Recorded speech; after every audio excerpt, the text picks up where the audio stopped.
Okay, buksan natin Bible sa Mark chapter 9. Mark chapter 9 verse 28 to 29. Okay, hindi ko alam kung lutang lang ako o hindi ko gaano pang naintindihan yung sinabi nating missionary, no? So gusto ko siyang ma-interview regarding sa kanyang calling din. At sila ay on deck. I think meron tayong on deck na 26 for 2027. 26 family for 2027. So baka madagdagan pa kasi meron pa tayong around 7 months. Kay Mark chapter 9 verse 28 to 27. Since magkakaroon tayo ng Lord's Supper, kaya ang Lord's Supper natin is para sa member ng church together with the BAMA. Okay, BAMA members.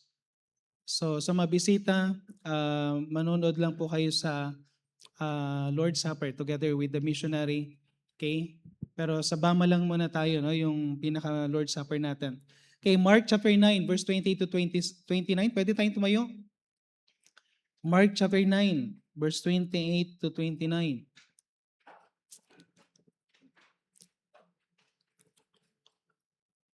Okay, kung nandiyan na kayo, say amen. Okay, sabi, verse 28 and 29, ito po ay yung shortcut na lang, no? Tingnan na lang natin pinaka-shortcut. Ito yung time na ang Panginoon o yung mga disciples, may lumapit na isang father na yung kanyang anak ay gusto niyang dalhin sa mga disciples, tulungan nila ma-cast out yung demons. Okay? Dahil yung kanyang anak ay hirap na. Pero hindi nila magawa, no? This time makikita natin, siguro para makita na lang natin dito, mababasa natin hindi lang sa verse 28, kundi basahin na rin natin sa verse 18. Okay, sa verse 17 na lang, no, hanggang 29. Salit-salita na lang tayo para makuha natin yung pinaka-context ng story. Verse 17, basahin ko po, salit-salitan tayo. And one of the multitude answered and said, Master, I have brought unto thee my son, which hath a dumb spirit.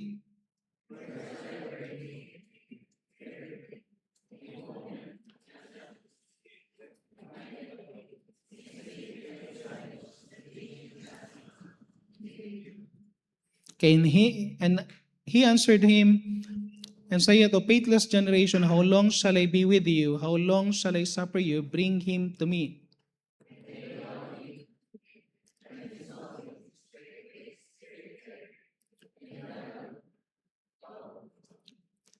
And he asked his father, How long? Is it ago since this came unto him? And he said, Of a child.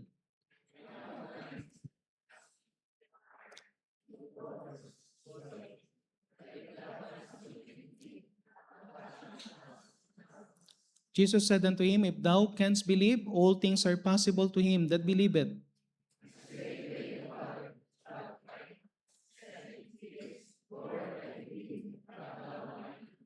And Jesus saw that the people came running together. He rebuked the foul spirit, saying unto him, Thou dumb and deaf spirit, I charge thee, come out of him, and enter no more unto him.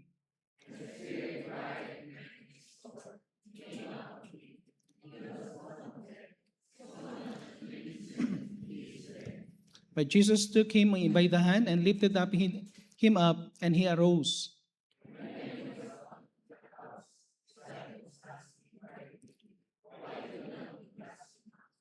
And he said unto them, This kind can come forth by nothing but by prayer and fasting. Okay, kung titingnan niyo lang po dito, gusto ko lang makita niyo yung natin dito. Dinala niya Brad, medyo malakas ang konti yata. Dinala niya sa mga disciples yung kanyang anak. But ang sabi niya dito, I spake to thy disciples, sa verse 18, that they should cast him out, and they could not. Okay? Hindi nila ma-cast out yung evil spirit. At ang sabi nila later on, dinala nila sa Panginoon, pagdating sa verse 28, ang sabi nila, and he was come into the house, and his disciples asked him privately, why could not we cast him out? No, meron silang private question, meron silang question na, Lord, bakit ganon? merong isang makikita nyo dito na binigyan kasi sila ng power before Mark chapter 9, mamaya papakita ko sa inyo yung mga verses. Binigyan sila ng power to cast out evil spirit. Binigyan sila ng power to heal all manner of diseases sa Mark chapter 6. Ibig sabihin, experience na nila ito before. Pero ang problema nila, sabi nila, Lord, bakit ganon? Na-experience na namin ito before, ang dami na namin nagawang ganito, pero bakit sa pagkakatong ito, hindi namin makast out yung evil spirit? Then sabi ng Panginoon sa kanila, this kind can come forth by nothing but by prayer and fasting. Okay? Sometimes na-experience nyo ba yung, gusto ko mailagay sa isipan nyo sa isipan nyo sa ating message, nasubukan nyo yung na-experience nyo yung power of God? Nakita nyo yung miracle of God. Nakita nyo na may ginagamit kayo ng Panginoon. You can do something na pinapagawa sa iyo ng Panginoon. But one day, dumating sa punto, Lord, bakit hindi ko na ma-experience? Lord, bakit hindi ko magawa? Ang ganda nung dati kong ginagawa, no? Ako ay Christian, masaya ako nagsuserve. Ngayon, wala na yung joy. Dati kapag may wini-witnessan ako, nakikita ko yung may nawi-witnessan, may nasi-save. Ngayon parang kahit anong share ko, parang walang nakikinig. Dati pag may pinagpipray ako, nag-a-answer, nakikita ko yung answer mo, pero ngayon kahit anong pray ko, walang nangyayari. Experience niya ganon. Malaking discouragement sa kanila because sa 12, ni isa sa kanila walang nakapagpalayas ng evil spirit na parang ang sabi nilang lahat, anong nangyari? Something wrong, bakit dati nagagawa ko to, ngayon hindi na. Dati nararamdaman ko, ginagamit ako ng Panginoon, ngayon, hindi na. Nakukuha niyo yung Yung question nila, na may malaking question, may honest question, na sinabi nila, why could not we cast him out? So ang question natin ngayong gabing ito, why could we not do it? Why could we not do it? Bakit hindi ko na ito magawa? Dati gagawa ko to. Dati nararamdaman ko ang Panginoon kapag nagwi-witness ako, nararamdaman ko ang Panginoon na nagwo-work siya sa akin. Pag nagpe-preach ako, nararamdaman ko ang Panginoon. Kapag nagtuturo ako ng Sunday school, talaga makikita ko yung working ng Panginoon. Lahat ng pinagpe-pray ko, yung faith ko, nakikita ko ang working ng Panginoon. Pero bakit one day, parang nawala? Amen? Nakaka-relate? But one day, parang nawala yung joy. Bakit one day, parang bigla akong naging dry sa Christian life?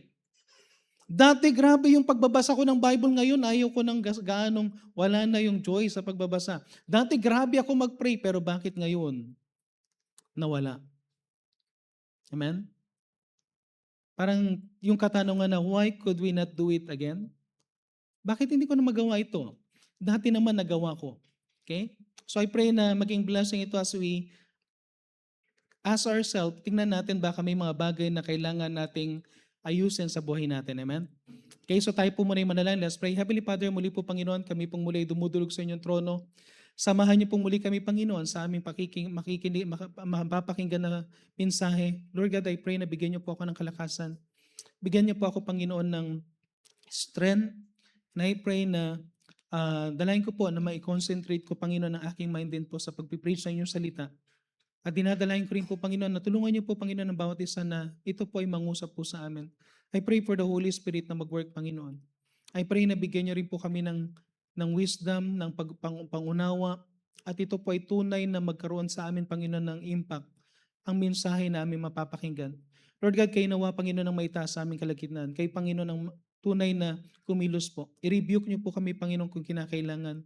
At dalayan ko po na kayo po, Panginoon, ng tunay din po na masunod sa aming mga buhay. Ito na po aming samodalangin sa pangalan ng Panginoon Jesus. Amen. Okay, pwede tayo maupo. So makikita natin dito, tingnan nyo lang po, Mark chapter 6 verse 13, para maunawa lang natin. Mark chapter 6. Nangyari ito sa Mark chapter 9.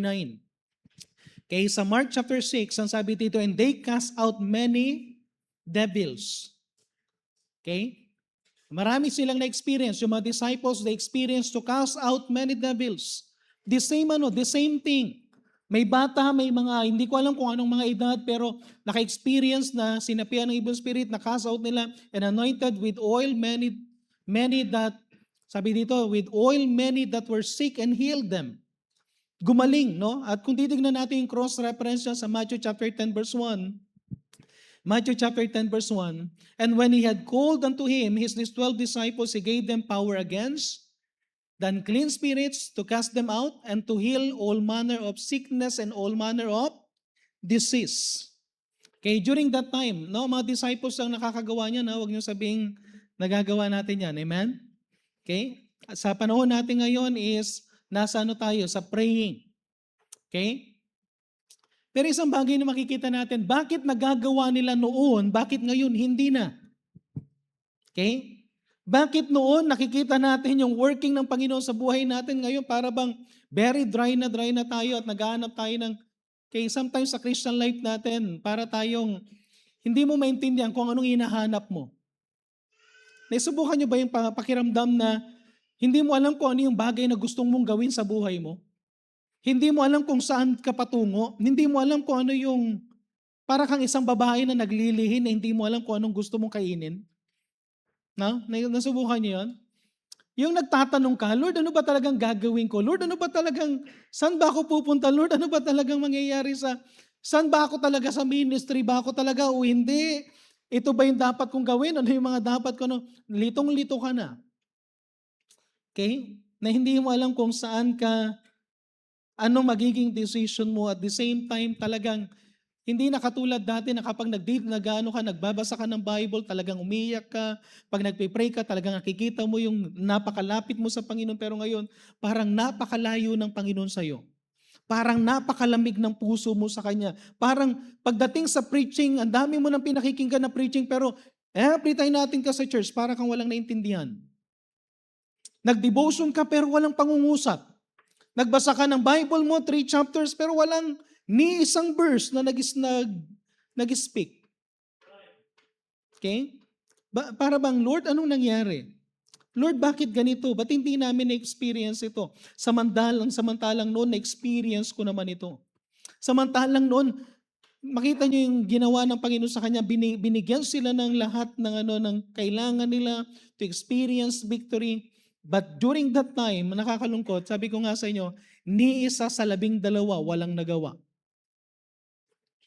Grabe, no? Pwede pala tayong dumating sa punto na pwede tayong maging faithful sa church pero ang layo natin sa Panginoon. Amen? Amen? Pwede tayong nasa position bilang pastor, bilang meron kang may position ka sa church, pero napakalayo mo sa Panginoon. Pwede rin ganun din sa missionary na pwede tayong maging malayo sa Panginoon.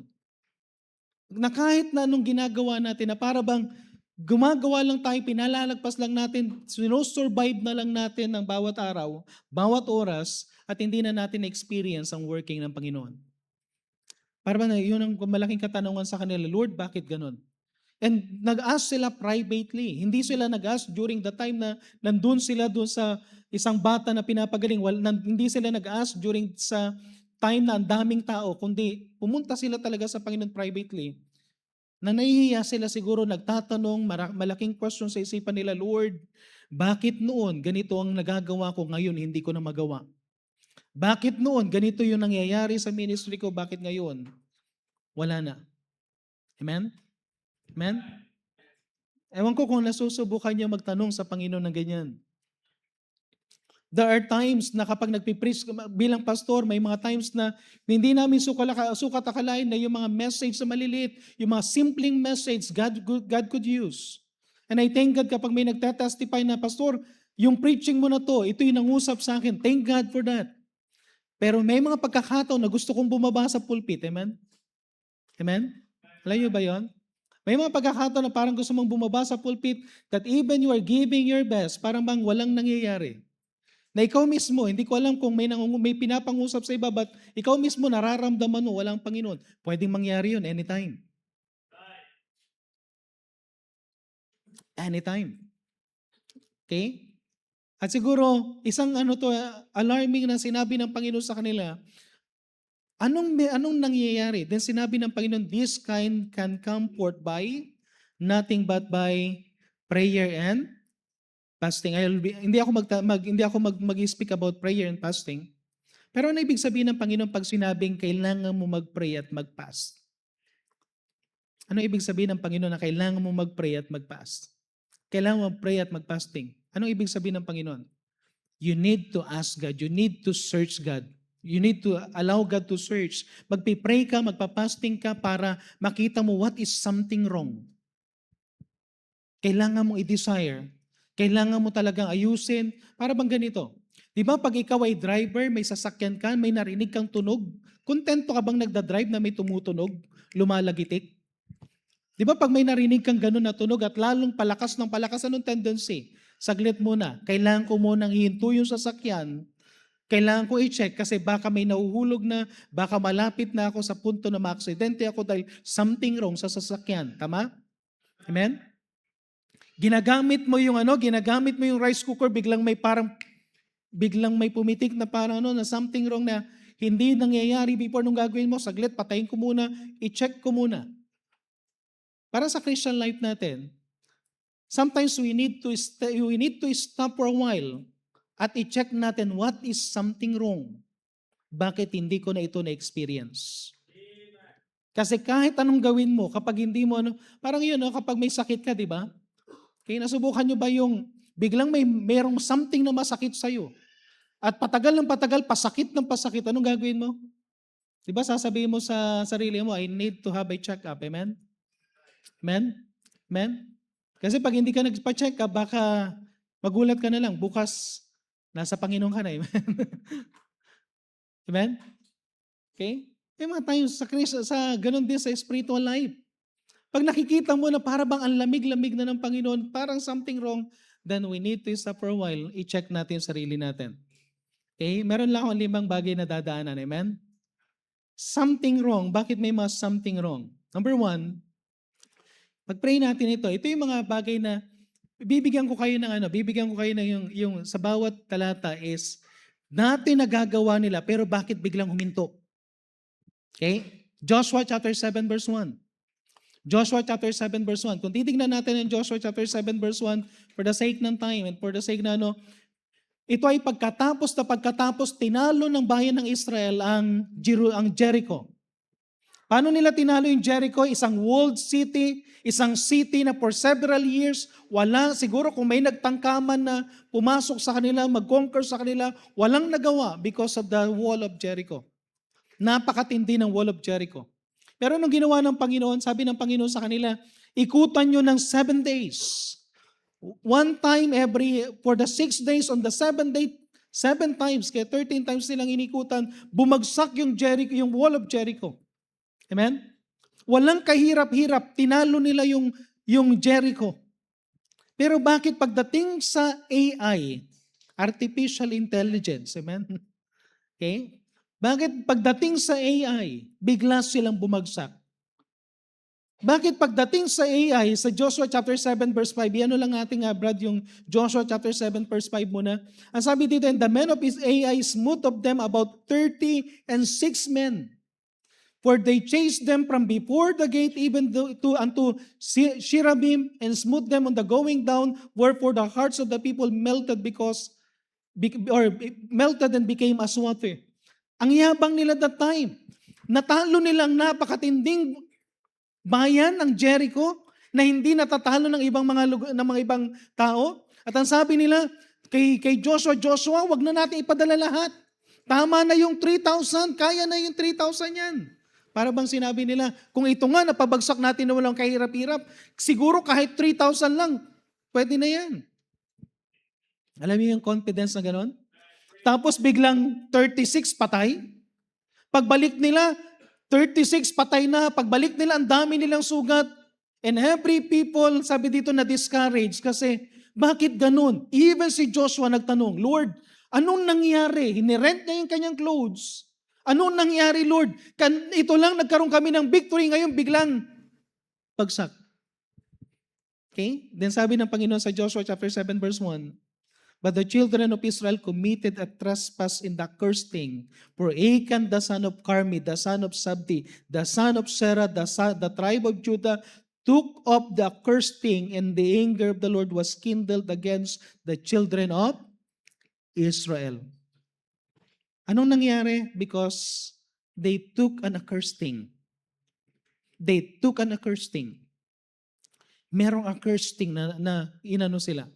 Alam nyo, kapag maayos ang buhay natin sa Christian life, ang mga decision mo, ang ganda ng decision na we are handling a ministry, ang mga decision mo, ang ganda ng mga decision mo. Nagtutugma-tugma lahat tayo. Honestly, kung lahat tayo na nasa ministry sa church, either you're volunteered or staff worker ka mula sa pastor, kapag lahat tayo maayos, sabihin ko sa inyo, yung special number, lahat ng ginagawa natin, even mga design, magtutugma-tugma. Why? Because the Holy Spirit is working sa lahat sa atin.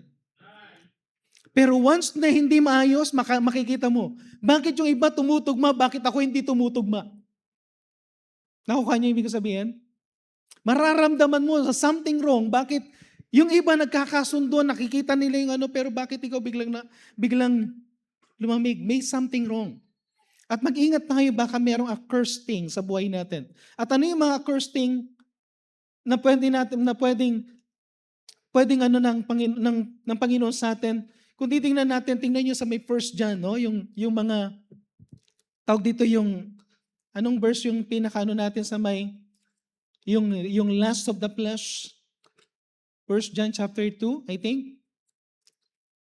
Sa isayin lang natin yung mga yan.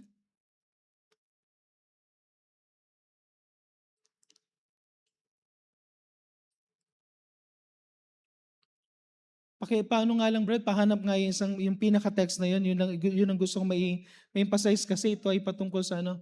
Okay, 1 John chapter 2, verse 16. Okay? Mag-ingat tayo na baka mayroong pumapasok sa buhay natin na ganito. For all that is in the world, the lust of the flesh, the lust of the eyes, the pride of life, is not of the Father, but is of the world. Maraming pwedeng kasalanan na pumasok sa atin, pero tingnan natin itong tatlo na to. Yung lust of the flesh. Brad, balik lang doon. Yung lust of the flesh. It might be na ingat tayo, no? Ingat tayo na baka yung lust ng flesh nagiging ano tayo, yung bang may mga maling ano, no? Mag-ingat tayo na siguro kung ang cellphone natin nagagamit natin sa fornication, nanonood na malalaswa o kaya meron tayong nagagawang something na ano, yung tawag dito yung maling relationship. Alam nyo, kahit na gaano ka potential ang isang tao, pag lust of the flesh ang umiral, babagsak. Mag-ingat tayo, baka hindi natin nagagamit na maayos ang ating mga cellphone, mga social media. Okay? Yung lust of the eyes, yung nakikita natin. It might be na dati nakakonsentrate ka sa paglilingkod, pero ngayon, ang nasa isipan mo na mga bagay sa mundo. Dati napaka-humble mo, pero ngayon, napakayabang mo. Mag-ingat tayo kasi God cannot work sa isang taong mayabang. God cannot work sa isang taong mukhang pera. Amen? God cannot work sa maraming maleta. Amen? Okay? Kahapon, nang lahat kami doon, may mga maleta kami. Nung nandun kami sa airport, sabi namin, tinginan kami kasi si Pastor Banghal, malaki yung kanyang maleta. Sabi na, large siya na. Tapos kami, medium, yung isa, small. Pero alam yung nagiging biruan na ngayon yung ano na nakakalungkot lang kasi ngayon parang, honestly, sino sa inyo hindi nadi-discourage sa nangyayari sa government natin? Ito lang tayo magawin. Hindi naman tayo pwede mag-welcome pero kailangan lang natin sila yung mag-pray. Pero nakakalungkot na para bang, alam nyo ba na ang NAIA na Terminal 3 ay binenta natin, hindi na pag-aari ng government? May mga binentang mga property ng government na naman, nangyayari na naman yung panahon ni Fidel Ramos na binenta yung Petron, binenta yung darating yung panahon ng Pilipinas ibebenta na hindi pa natin alam. Wickedness. E nakakalungkot ito Kung lost, ganyan ang wickedness, pero hindi dapat sa isang save. Kapag ang save involved sa mga bagay na ganito, ang tendency, wala nang working ng Panginoon.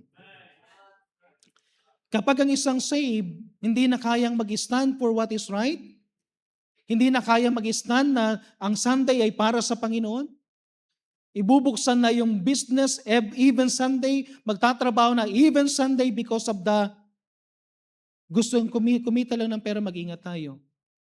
Hindi na natin ma-experience ang pag-ibig ng pagkilos ng Panginoon. Amen? Kung ang motive natin sa ministry is something wrong, mag-ingat tayo. Mararamdaman yan.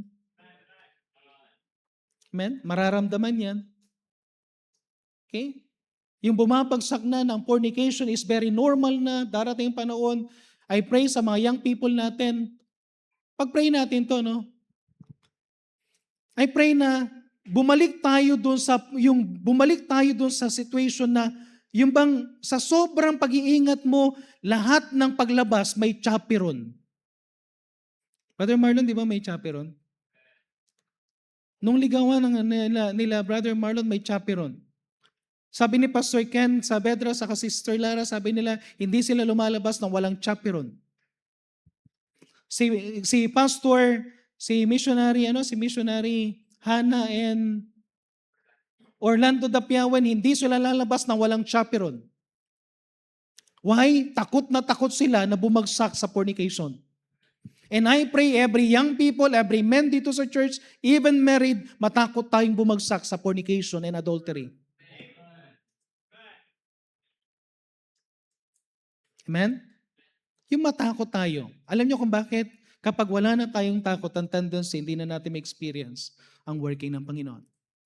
Pag nagiging mayabang na tayo, pag nawawala na tayo sa kalooban ng Panginoon. Psalms 139 verse 23, search me, O God, and know my heart. Try me and know my thoughts, and see if there be any wicked way in me, and lead me in the way everlasting. Napakaganda pagka ang prayer natin, Lord, please search me. Search me, O God. Ingat tayo, baka marami ng bitterness sa heart natin. Ba't hindi na tayo masaya sa church? Kasi galit na galit ka na. Marami kang galit sa tao. Amen? Ingat tayo. Sana hindi tayo punong-puno ng negative, kundi mapuno tayo ng pag-ibig ng Panginoon sa buhay natin. I-search natin. Second, compromise. Mag-ingat tayo na nandun na tayo sa compromise. Judges chapter 16 verse 20, and she said, the Philistine be upon thee, Samson. And he awoke out of his sleep, and he said, sabi ni Samson, I will go out as the other times before, shake myself. Sabi ni Samson, ilang beses nyo na akong tinalian. Anong ginawa ni Samson? Tanggal ka agad, no? Lakas no? Ilang beses na yan. From time to time, merong tatali sa kanya, kaya niyang tanggalin. At matindi si Samson, isa sa gustong-gusto kong ginawa ni Samson yung time na nilock yung gate, naalala niyo yun? Natutulog siya sa isang tapos nilock nila yung gate, tinali nila yung gate. Anong ginawa ni Samson? Pwede niya naman buksan tanggalin yung lock, makaalis na siya. Anong ginawa niya? Ang grabe si Samson Kinuha niya yung buong gate, kasama yung 2 poste, amen? Amen? Tapos saka sa tumakbo na parang naglalaro, tapos pumunta dun sa pinaka-hill. Pagdating dun sa hill, nilagay niya dun yung sa taas na taas, nakitang-kita ng mga tao. Paggising ng mga tao, nasa na si Samson? Hindi lang bukas yung gate, wala na yung gate. Amen? Nasaan yung gate? Nandun sa hills. Grabe, no?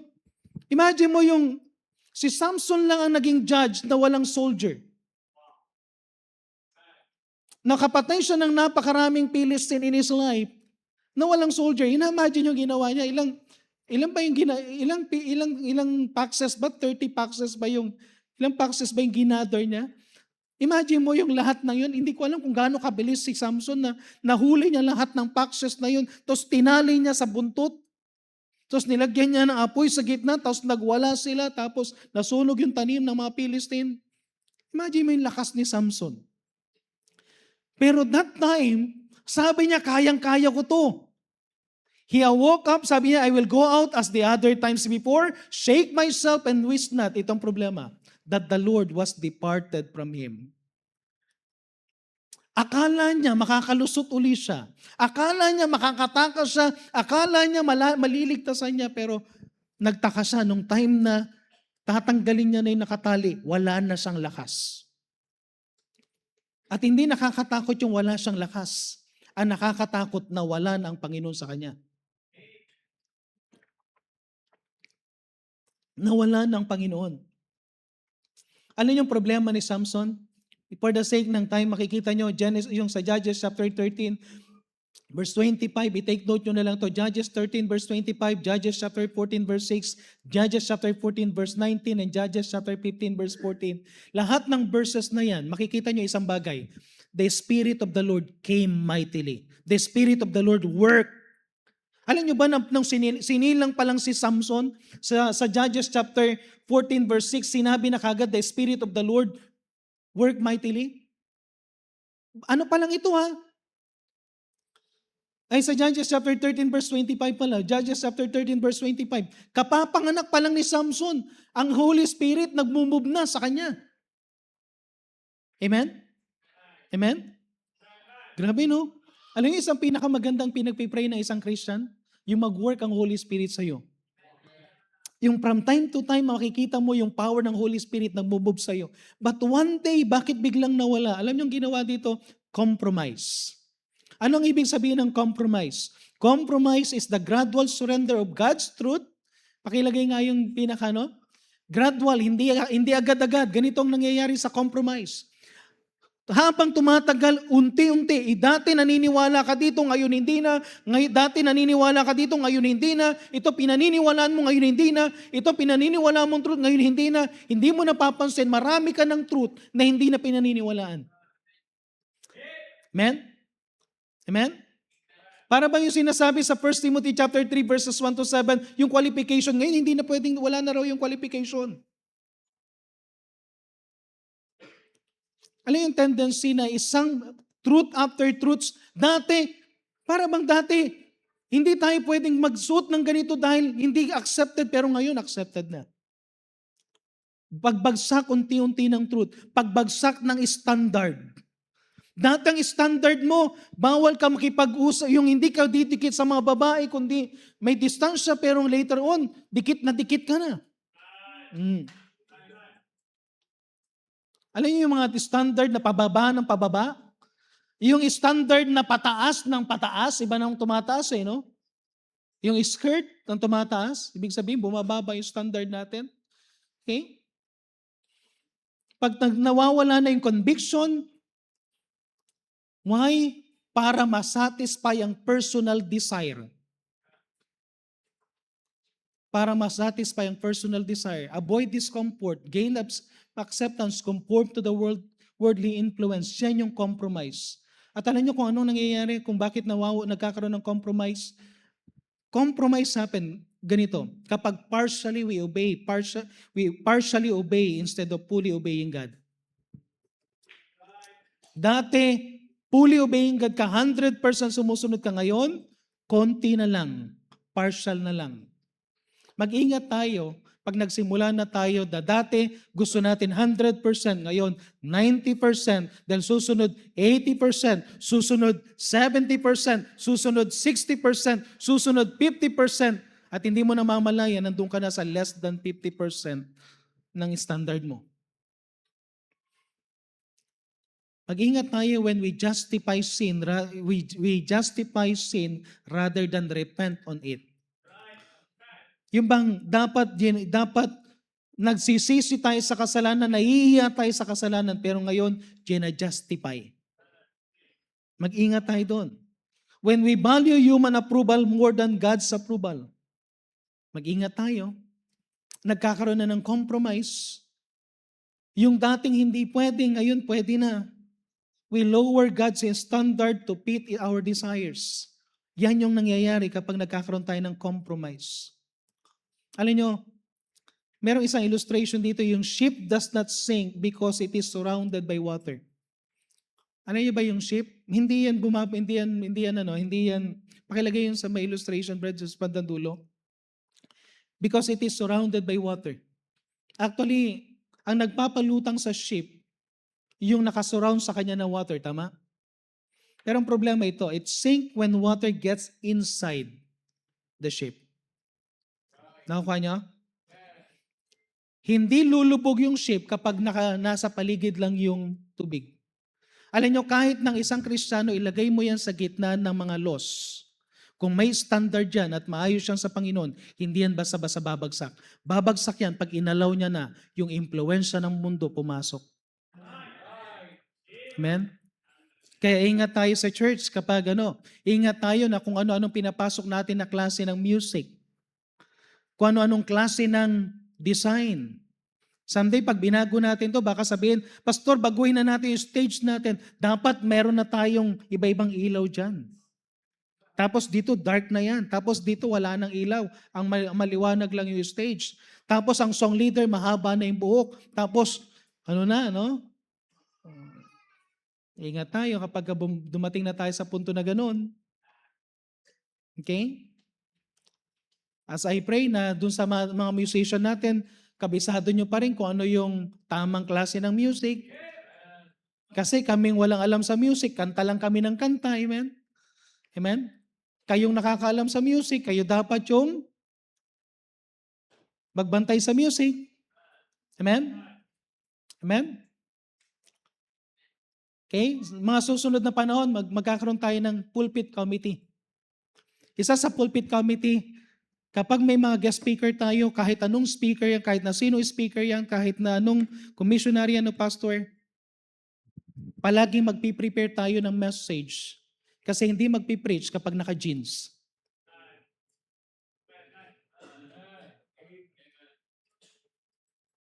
Amen? Hindi natin ialaw kapag ka naka-jeans. Hindi natin ialaw kapag ka naka-rugged. Hindi natin ialaw kapag naka-pitted. Pastor, maraming magagalit na naman sa atin yan. Ingatan natin ang pulpito natin.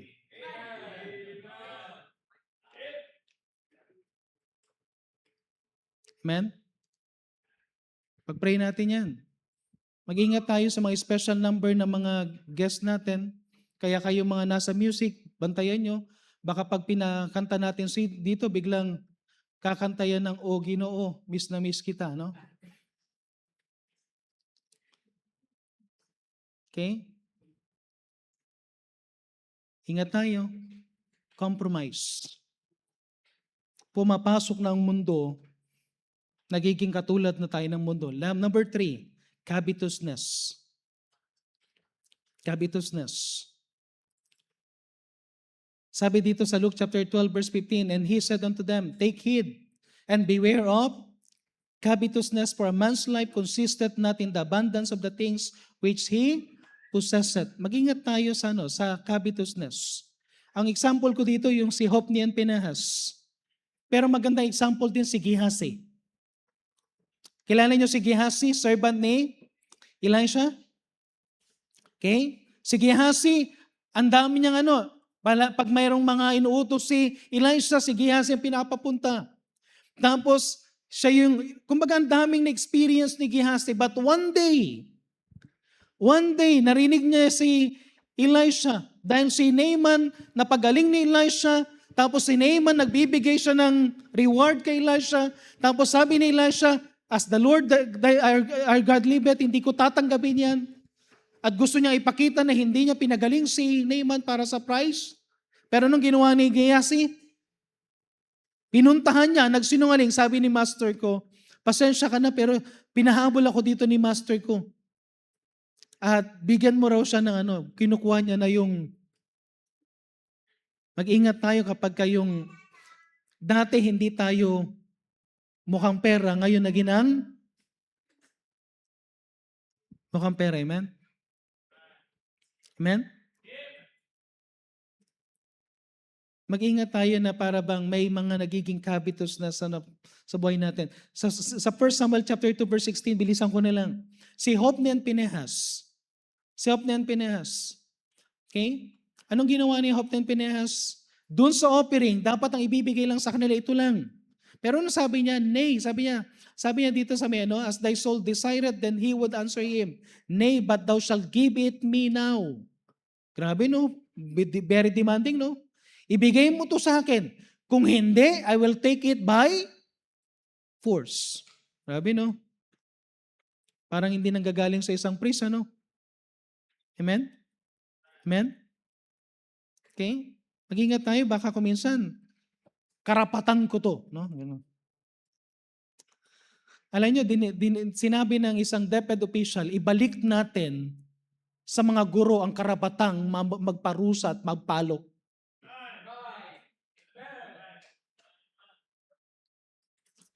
Ibalik natin yung karapatan na magdisiplina. Why? Dahil wala ng disiplina, yung mga estudyante pwede nang mamaril. Amen? Imagine mo kung anong naisip nung dalawang lalaki na yun na bigla na lang may mission kami. Tapos may baril na pala, hindi mo na alam.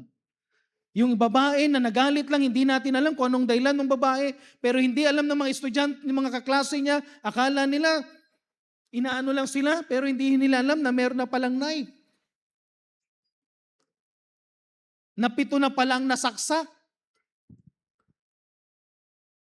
And sometimes, kung hindi natin to iano, may mga pagkakataon ng mga bata, tayo mga magulang, kasalanan natin kapag someday, huwag niyong sasabing, ang bait-bait ng apo ko na yan. Ang bait-bait ng anak ko na yan. Akala mo lang.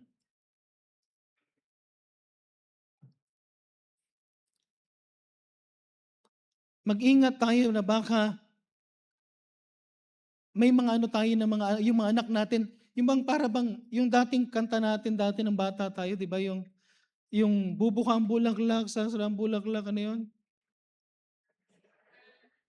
Tapos, nanay, tatay, gusto kong tinapay. Lahat ng gusto ko, ibibigay ninyo. Amen?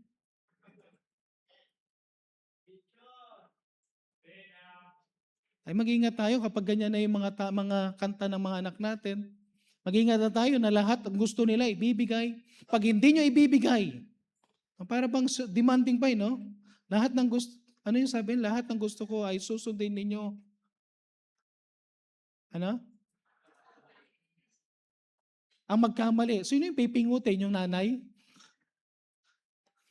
Sino yung pipingutin? Yung tatay? Gabi, no? Ingat tayo. Kaya mag-ingat tayo na hindi lahat ng gusto ibibigay. Amen? Kaya isang bagay na nakita natin dito sa may kay Hophni and Phinehas, nung wala ng pakapangyarihan ng Panginoon, kahit hawak-hawak nila. Remember yung pinagawa ko yung sa may yung Ark of the Covenant? Kahit hawakan mo yung Ark of the Covenant, kung wala ng Panginoon, may mangyayaring masama sa iyo. Kahit hawak mo ang Bible, kapag wala na sa iyo ang Panginoon, may mangyayaring masama sa iyo. Kahit na ikaw ay leader ng isang ministry, kung wala na ang Panginoon sa buhay mo, may mangyayaring masama sa iyo. Kaya wag nating sabihin, may Bible ako, spiritual ako dahil may Bible ako. Hindi lahat ng may Bible. Merong ang isang tao, kini-question na yung Bible. May Bible nga siya, pero sabi niya, kulto yung naniniwala sa King James.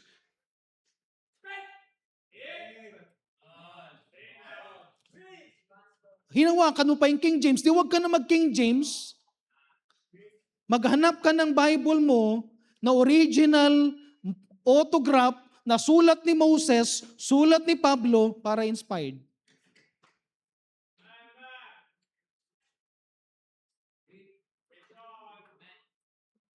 Hindi ibig sabihin nasa pulpito, hindi ibig sabihin may title, tama na. Hindi ibig sabihin nasa ministry, tama na. Dahil kapag hindi ka tumama, tatamaan ka. Amen? Anong ginawa ng Panginoon? This will be the sign, sabi ng Panginoon, thy two sons, Hophni and Phinehas, in one day they shall die. In one day they shall die. Someday may palo. Wag nating mag-ingat tayo kapag ayaw natin ayusin ang buhay natin because someday may palo. One day, darating ang palo. One day, may gagawing judgment. Kaya kapag kinukorek na tayo ng Panginoon, ngayon pa lang, pakorek na, amen? Okay? Sa mga lolo't lola, dati pinapalo nyo yung mga anak, tapos pag apo na, ayaw ng paluin, no? Oo. Okay? Sabi tuloy ng mga ang bait ng nanay ko ngayon, ah. Nung dati sa amin, yung stick, grabe. Talagang, talagang Tapos yung apo, pagka pinalo na lagot ka sa akin, pinalo mo apo ko. Ay, mag-ingat tayo, ha. Pag may mali, i-correct. Okay? Number 4, unprayerfulness. Unprayerfulness. Spiritually, ang isang plugin natin na problema natin is, dati nagpipray tayo. Ngayon, nababawasan na naman. Amen? Amen? Acts chapter 4 verse 31. Pakiano na lang to, brother. Binibilisan ko lang. Acts chapter 4 verse 31. And when they had prayed, the place was shaken. And they were assembled together and they were filled with the Holy Ghost. They experienced, then when they pray, ang Holy Spirit nag-filled sa kanila. Na-experience ni Silas, ni Paul and Silas in Acts chapter 16 verse 25. During midnight, during that time na sila'y pinarusahan, during that time na ang dami nilang sugat, they sing and pray to the Lord. Anong nangyari? Shinake ng Panginoon. Lahat ng posas nila tanggal, lahat ng pintuan bukas. They experience yung power ng prayer. Pero bakit may pagkakataon si Elijah? 1 Kings chapter 19, verses 1 to 4. 1 Kings chapter 19, verse 1 to 4. Elijah is a man of God. Elijah is a man of prayer. He is a man of prayer. Si Elijah, hindi niya kinwestiyon ng Panginoon. Ang sinabi ni Elijah ng Panginoon, kay Elijah, sabihin mo kay King Ahab, magkakaroon ng ganitong katagal na drought. Hindi siya takot. Sinabi niya yung kay Ahab. Hindi nagreklamo si Elijah nung sinabi ng Panginoon sa kanya na pumunta siya doon sa may brook Cherith. Hindi siya takot. Bakit? Nagpipray siya eh. Alam niyo bakit ko nasabi nagpipray? Nakikipag-usap sa kanyang Diyos. Alam niya ang direction ng Diyos. Hindi siya takot kahit na mag-stay siya doon sa may brook Cherith. Lord, saan ako kukuha ng pagkain? Nakikipag-usap siya, bahala ako sa iyo. May magdi-deliver dyan, grab. Amen? Yung mga raven, amen? Move it, amen? Kayang-kaya ng Panginoon. Kala nyo, ngayon lang may grab? Noon pa man. Mas high-tech pa nga eh. Pagka lunchtime, nandyan na yung delivery. Amen? Dinner time, nandyan na yung delivery. Walang problema si Elijah. Nung time na gusto na uulan ulit, sabi doon sa Bible, nag-pray siya ilang times, 7 times. Tapos nang nakita niya finally na mayroong maliit na cloud, sabi niya, sabihin mo na kay Ahab, may malakas na ulan, umuwi na siya dahil maabutan siya, baka hindi siya lalangoy siya pag hindi siya nakalis dito. Pero isang bagay na grabe yung prayer niya, no? Tapos naalala niyo yung time doon sa Mount Carmel, nasabi niya doon sa mga Baal, yung sa mga, dito yung priest ni Baal, sabi niya, mag-pray kayo. Naghintay siya. Sinasabi niya pa doon sa mga prayer nila, lakasan nyo, baka tulog yung Diyos nyo. Okay? Baka yung Diyos nyo nagbabakasyon. Grabe yung prayer ni Elijah. Tapos anong ginawa niya? Pagkatapos nila mag-pray, it's the turn ni Elijah. Gaano kahaba yung prayer ni Elijah? Ang ikli. Ang ikli lang. Pero anong ginawa ng Panginoon? Sa ikli ng prayer niya, biglang dumating yung apoy. Na-experience niyo ba na hindi pahabaan ng prayer?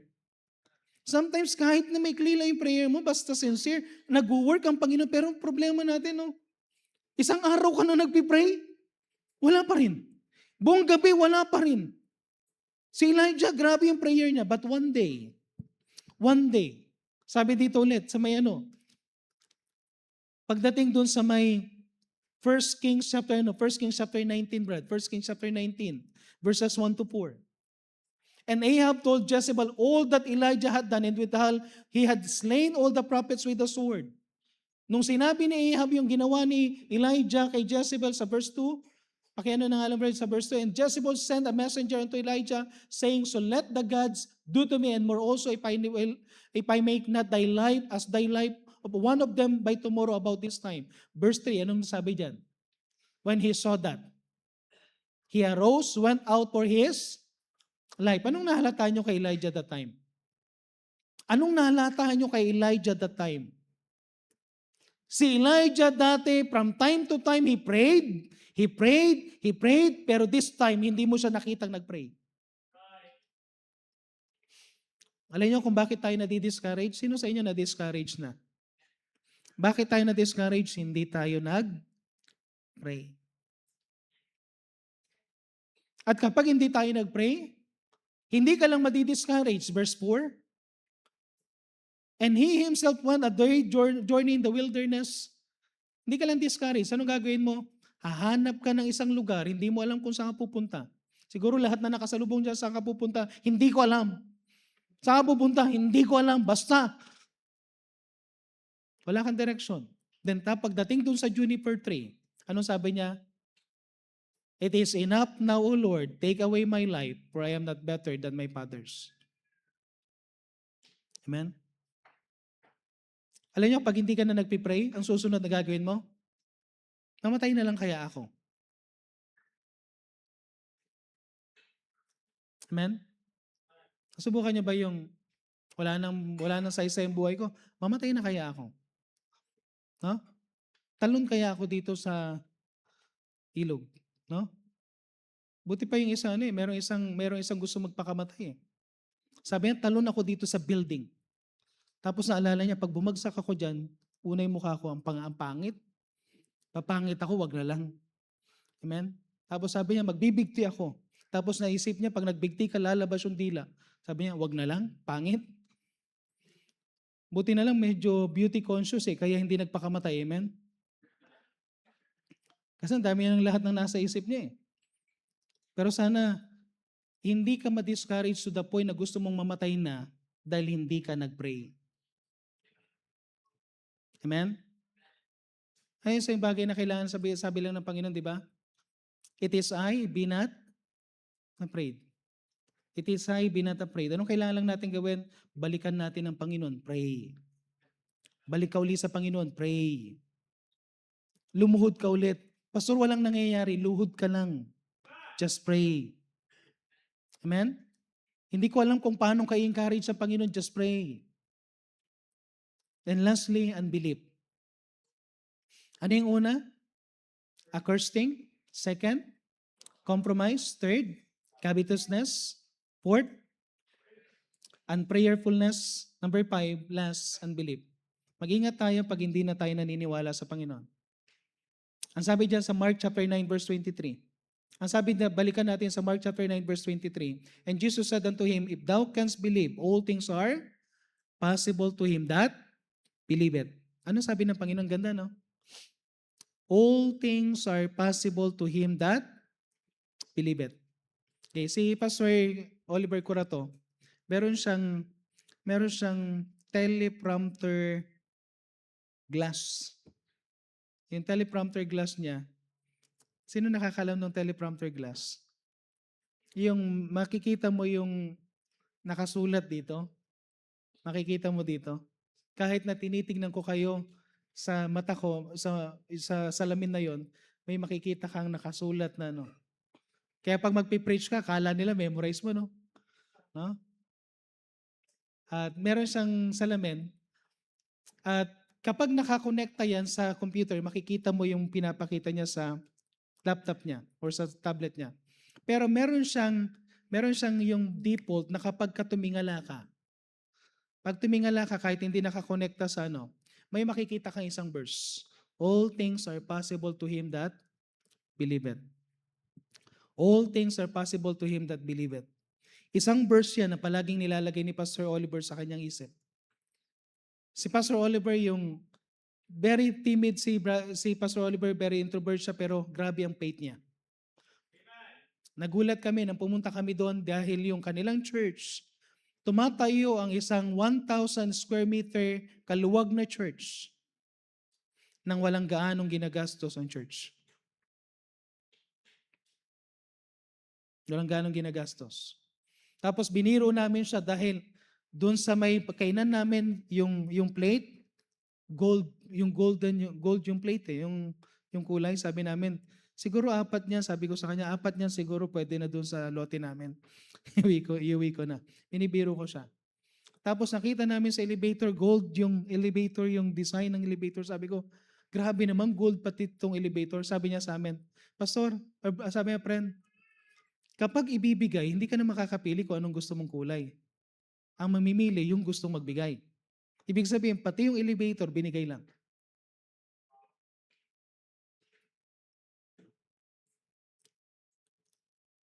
Yung building nila, pinapagawa ng isang engineer na member. At alam niyo yung pinakano yung engineer na yon? Every time na bibigyan siya ng special project, bibigyan siya ng project ng Panginoon, merong naka-designate para sa church. May naka-designate para sa church. Kaya tumatayo, natatapos yung building, walang ginagastos gaano ang church. May mga ilang gastos sila pero yung architect nila, grabe, iisip sila ng way. Yung engineer, siya na nga yung nagpapagawa. Wala pang bayad yung engineer kasi siya rin yung engineer. Amen? Di ba? Sarap nun, ano?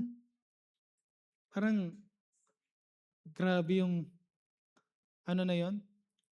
Tapos, itong isang bagay na ano nila, yung architect. Yung architect nila, yung designer, siya rin yung, yung bahalang tumingin ng anong gagawin doon sa loob. At nagulat ako, yung inidoro na kanilang, sabi niya, friend, tingnan mo yung inidoro na yan. Sabi niya, pag binili mo sa Pilipinas yan, 28,000 each. Pero ang bili lang namin dyan, 5,000. Ang dumiskarte doon yung engineer. Ay yung yung architect. Tapos yung anak niya graduate ng interior design. Alam niyo yung ginawa nila doon sa may yung flooring nila? Yung flooring nila very simple lang yung design na yon. Alam niyo yung 'di ba yung usual lang na ng sisimentohan, tapos iga-grinder. Alam mo yung iga-grind, pag grind, lalabas yung mga bato, tapos magkakaroon ng design na magiging parang marmol. Parang ordinaryong semento lang, sinimento na may graba, tapos gagrinder nila hanggang sa lumabas yung mga bato-bato, tapos lalagyan ng pampakintab.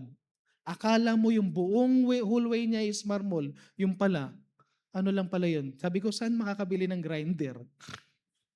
Yung pala, yun, meron palang gumagawa talaga nun.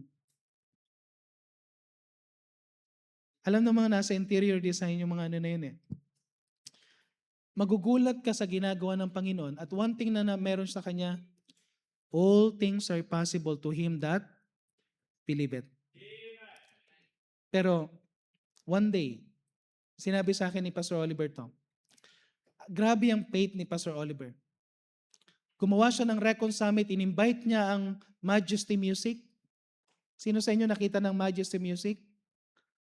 Good news kasi baka iimbitahan sa SLC ang Majesty Music. So baka makita natin sila dyan sa Pero nagkaroon sila ng malaking gathering sa SMX, Davao SMX. Ang umattend is, akala ko 3,000, yung pala ang naging gathering, yung lahat ng tao na pumunta that time, around 5,000. Ang na-save more than 2,000. Because meron siyang verse na all things are possible to him that believe it. Ang ganda ng testimony. Ito ang isang bagay na testimony.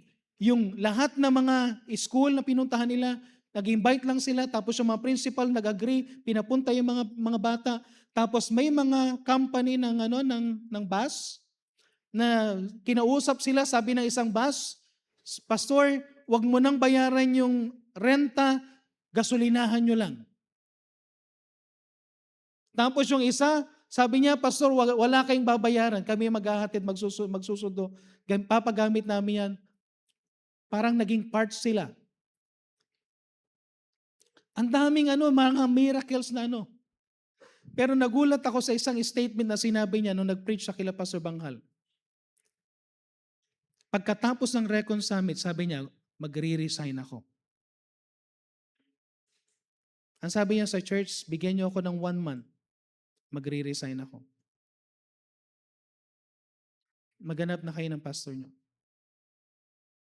Hindi ko alam kung ano naging problem, pero isang bagay na nakita ko doon, pwede palang meron kang belief, meron kang ganung kataas na faith, pero sa anytime pwedeng may mangyari. At ang sabi namin sa kanya ni Pastor Banghal, next time, friend, pag may ganyan, sabihin mo sa amin. Nagugulat kami sa iyo kasi ang taas ng faith mo tapos pwede ka palang biglang nangyari yun nung 2 years ago. And sabi namin, magbantayan tayo because anytime pwede tayong ma-discourage. Sometimes you have that kind of faith, pero pwedeng bumagsak anytime. Sometimes mayroon kang ganung kataas na pag-ibig sa Diyos, pero pwedeng biglang mawala.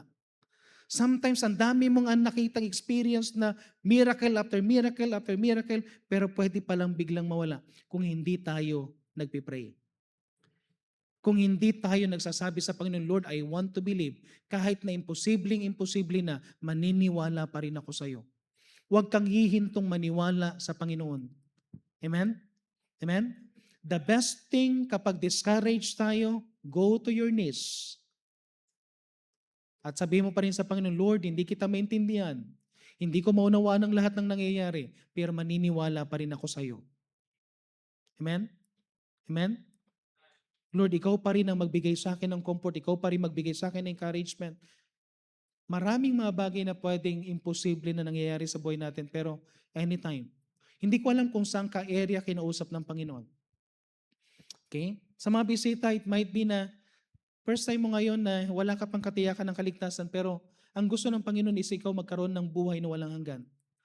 Gusto ng Panginoon na tanggapin mo siya bilang tagapagligtas.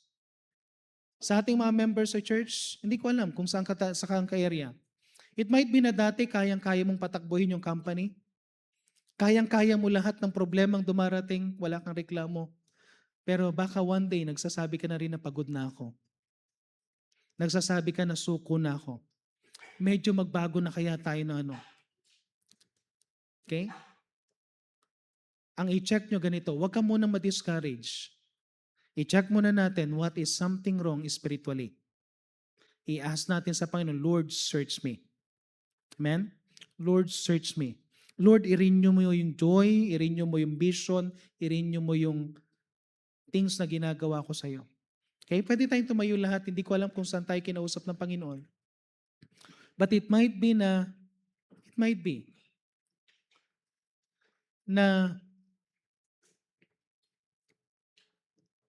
meron tayong dating na-experience na hindi na natin na-experience ngayon. Meron kang dating na para bang, alam mo, ikaw nakakalam sa sarili mo eh. So habang tumutugtog ang ating pianist, alam mo sa sarili mo na merong something sa buhay mo na something lacking, something na nagiging parang and sabihin mo sa Panginoon, Lord, search me. Gusto kong bumalik sa dati na yon. Gusto kong bumalik sa dating saya na yon. Gusto kong bumalik sa dating sigla ng ginagawa ko. Gusto kong bumalik na magkaroon ng direksyon yung buhay ko.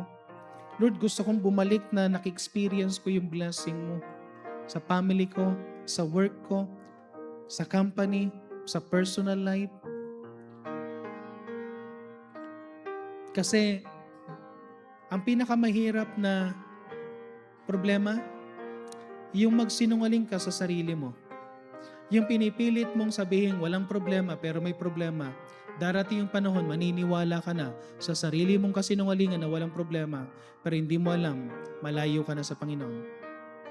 Malayo ka na sa Panginoon. Something wrong. Mas maganda yung sabihin mo, Lord, gusto kong aminin sa iyo yung nararamdaman ko. Gusto kong aminin sa iyo kung ano yung situation ko ngayon. Gusto kong ipakita, gusto kong i-search mo ko, Panginoon. At bumalik ako sa dating sigla ko. Church, ang prayer natin ngayon is, Lord, gusto kong ma-experience uli yung dati kong na-experience sa'yo. Gusto kong ma-experience uli yung kaganda ng fellowship ko sa'yo. Yung time with you sa prayer, yung time with you in Bible reading, yung pagkilos mo every time na may ginagawa akong paglilingkod sa'yo. Lord, gusto kong bumalik sa dati. Lord, ibalik mo ko sa dati. Lord, balik mo ko dun sa dati mong pagkilos sa buhay ko. Okay? So tayo po'y mananalangin. Let's pray. Heavenly Father, maraming salamat po muli sa pagkakataon ito, Panginoon, na pinagkaloob niyo po sa amin. Lord, i-bless po, Panginoon, ang aming mga buhay dahil alam po namin, Panginoon, na tunay po na hindi namin kayang mamuhay nang wala ka, Panginoon. Lord, hindi ko po alam, Panginoon, kung anong area sa bawat Kristiyano, bawat membro na naririto kayo, na kung paano po kayo kumausap. But every one of us, including me, Panginoon, meron kami, Panginoon, mga bagay na struggle. And we want to experience again your blessing. We want to experience again your power. We want to experience again yung presence mo, Panginoon. Yung direction mo. At I pray na tulungan niyo po kami, Panginoon, na magkaroon ng linaw, Panginoon, yung mga ginagawa po namin. Magkaroon ng power. Magkaroon, Panginoon, ng result. At tayo lang po namin, Panginoon, na lumilipas lang ang panahon, pero walang gaanong nagiging result. Tulungan niyo kami, Panginoon, na bumalik. And I pray, Panginoon, sa bawat problema ng bawat mananampalataya na naririto din, search niyo po, Panginoon, na aming heart. I-reveal niyo po, Panginoon, ano yung mga bagay na kailangan namin gawin. At dalangin ko po, Panginoon, na kayo po, Panginoon, ang maitaas pong muli sa aming mga buhay. Ito na po, Panginoon, na aming samadalangin sa pangalan ng Panginoon Jesus.